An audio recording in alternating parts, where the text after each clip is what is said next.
आगे चलते हैं इसी अध्याय का बाजार के प्रकार एवं मूल्य निर्धारण।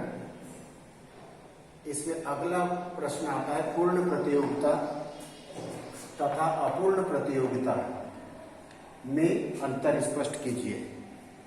पूर्ण प्रतियोगिता तथा अपूर्ण प्रतियोगिता में अंतर स्पष्ट कीजिए। तो पूर्ण प्रतियोगिता की परिभाषा अपन ने अभी पढ़ी कि जिसमें अधिक क्रेता और विक्रेता होते हैं जो मूल्य को प्रभावित नहीं करते हैं, उन्हें पूर्ण प्रतियोगिता बाजार कहते हैं। अगर अपूर्ण प्रतियोगिता बाजार की परिभाषा आई तो ठीक इसके विपरीत अपने को लिखना है कि जिसमें बहुत कम क्रेता और विक्रेता होते हैं और वस्तु के मूल्य को प्रभावित करते हैं, अपूर्ण प्रतियोगिता बाजार होते हैं, है ना। उसकी जो विशेषताएं अपन ने पढ़ी थी पूर्ण प्रतियोगिता बाजार की विशेषता, वही पूरी विशेषता पूर्ण प्रतियोगिता बाजार में लिख देना है और सेम उसके विपरीत अपूर्ण प्रतियोगिता बाजार की विशेषताएं लिख देना है। अगर पूर्ण प्रतियोगिता बाजार की विशेषताएं लिखिए, परिभाषा लिखिए, और इसी प्रकार अगर आया कि अपूर्ण प्रतियोगिता बाजार की परिभाषा और उसकी विशेषताएं लिखिए, तो पूर्ण प्रतियोगिता बाजार जो है उसकी परिभाषा याद कर लेना है, उसकी विशेषताएं याद कर लेना है। ठीक उसके विपरीत अपूर्ण प्रतियोगिता बाजार की परिभाषा और उसकी विशेषताएं लिख देना है। इस प्रकार से प्रश्न आएगा पूर्ण प्रतियोगिता बाजार तथा अपूर्ण प्रतियोगिता बाजार में अंतर स्पष्ट कीजिए। तो अपन लिखेंगे नंबर 1 पर क्रमांक, नंबर 2 पर अंतर काय में आएगा, अंतर का आधार किस किस आधार पे अंतर करेंगे, पूर्ण प्रतियोगिता बाजार और अपूर्ण प्रतियोगिता बाजार। तो इसमें पहला अंतर आता है क्रेता और विक्रेताओं की संख्या। अभी मैंने बताया पूर्ण प्रतियोगिता बाजार में क्रेता और विक्रेताओं की संख्या बहुत अधिक होती है और इसमें अपूर्ण प्रतियोगिता बाजार में बहुत कम होती है। बहुत अधिक होती है, बहुत कम होती है। वस्तु प्रमाणित एवं एक रूप होती है। पूर्ण प्रतियोगिता बाजार में वस्तुएं प्रमाणित होती है और एक रूप होती है। अपूर्ण प्रतियोगिता बाजार में वस्तु सामान्यतः कुछ भिन्न होती है। इसमें वस्तु में सिर्फ इतना लिख दिया एक रूप और इसमें लिख दिया कुछ भिन्न, बस आ जाएगा। नंबर 3 मूल्य निर्धारण।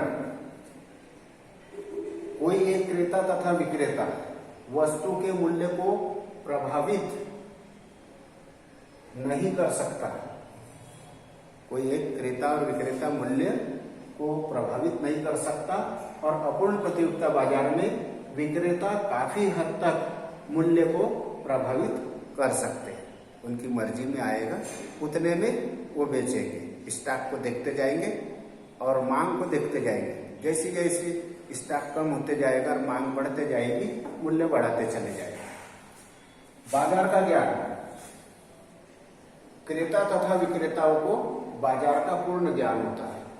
क्रेता तथा विक्रेताओं को बाजार का पूर्ण ज्ञान होता है और इसमें क्रेता तथा विक्रेताओं को बाजार का पूर्ण ज्ञान नहीं होता है। गतिशीलता। उत्पादन के साधन पूर्णतया गतिशील होते हैं। श्रम, पूंजी, संगठन और साहस काय में पूर्ण प्रतियोगिता बाजार में, और अपूर्ण प्रतियोगिता बाजार में उत्पादन के साधन पूर्णतः गतिशील नहीं होते। 6वां है आने जाने में स्वतंत्रता।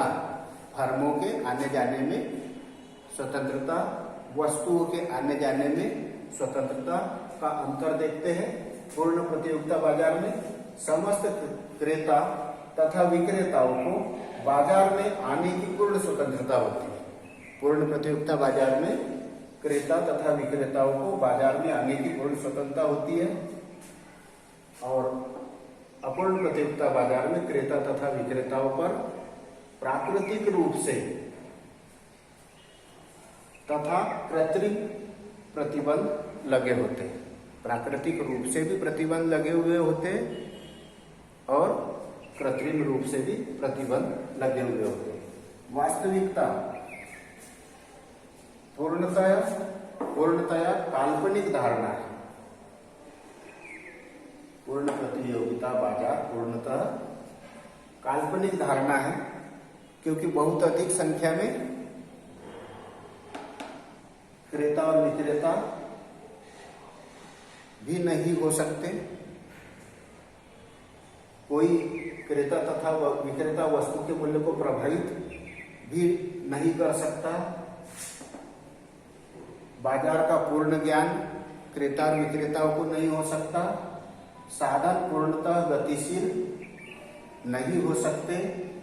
क्रेता तथा विक्रेताओं को बाजार में आने की पूर्ण स्वतंत्रता भी नहीं मिल सकती। इसलिए कहा जाएगा कि वास्तविकता यह पूर्णतः काल्पनिक धारणा है और यह वास्तव में पाई जाती है, क्योंकि यहाँ पर बहुत कम क्रेता और विक्रेता होते हैं। वस्तुएं भी माने जो है भिन्न होगी। जैसे आम ही है तो आम अलग अलग भूमि के आधार पर, पानी के आधार पर, जलवायु के आधार पर उसकी गुणवत्ता भिन्न भिन्न होगी, तो यह वास्तव में पाई जाती है। फिर एक मूल्य, एक समय में एक वस्तु का एक समान मूल्य पाया जाता है। अपूर्ण प्रतियोगिता बाजार में एक समय में एक ही वस्तु के विभिन्न विभिन्न मूल्य पाए जाते हैं। एक समय में एक ही वस्तु के विभिन्न विभिन्न मूल्य पाए जाते हैं। सब्जियों के बाजार में ही हम देखते हैं कि एक ही सब्जी है, जैसी जिसमें गुणवत्ता होगी वैसा उसका मूल्य होगा। फिर आखिरी आता है मांग रेखा। मांग रेखा पूर्ण प्रतियोगिता बाजार में पूर्णतः लोचदार होगी, इसमें लोच होगी, और अपूर्ण प्रतियोगिता बाजार में पूर्णतः लोचदार नहीं होती।